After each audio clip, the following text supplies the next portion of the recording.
The ultimate paradox: in dying, we are reborn. We all think of death as the end, the final curtain, a final loss, a terrifying, never ending silence. But in every spiritual tradition, something deeper is whispered if you listen carefully.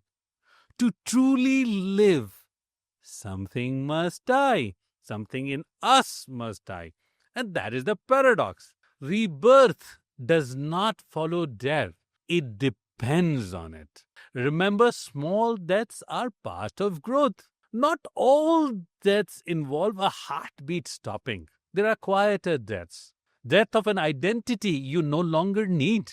Death of a belief that has outlived its usefulness. Death of a version of you that you cannot walk with into the path. I actually went through a period of deep spiritual burnt out myself. Meditation felt hollow, teaching felt forced. What I didn't realize then was that I wasn't broken.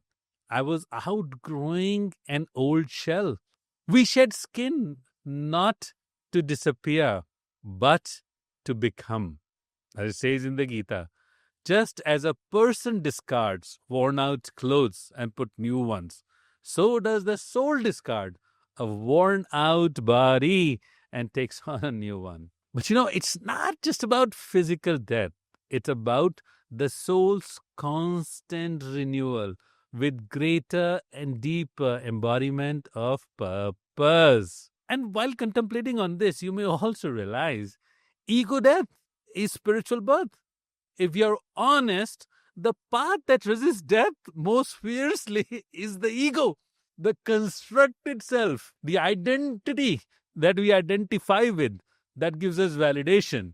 We resist it from dying. But when the ego dies, when we let go of being right, being praised, being in control, or I always like to say, being in the illusion of being in control, what emerges is something purer, something softer, something truer. In yogic texts, this moment is described as Hankaralaya, the dissolution of the I maker. Now, let me ask you this. Have you ever felt peace when not something went your way? But when you have finally surrendered the need to control the outcome, that's the type of dying that births a freer self. And it's not really unnatural. The nature actually reflects this cycle. All of nature models this rhythm. Autumn must come for spring to return. The seed must break open, cease to be a seed before the tree can grow. Then just why human beings should be any different? Even neuroscience supports this.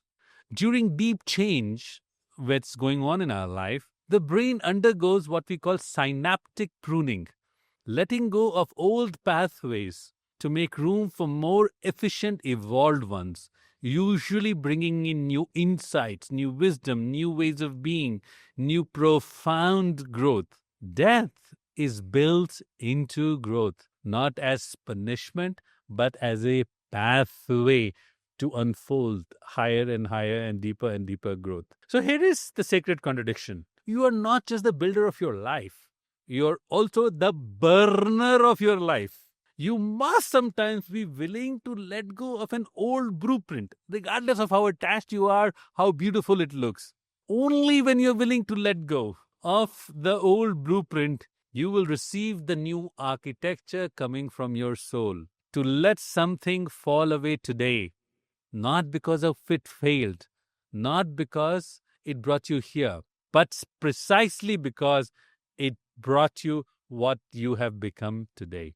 Take that moment to ask yourself, what part of me is ready to die so that something higher can be born, something a truer expression of the purpose of my soul can be born. Ask yourself, where am I clinging to an old story out of the fear of emptiness? If I give up my story, who will I become?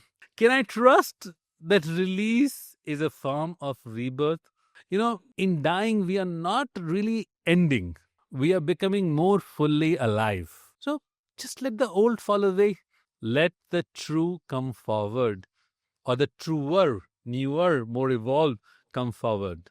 As they say in ancient Indian traditions, burn gently and then rise. It's in the death of the old that we truly come alive as the new.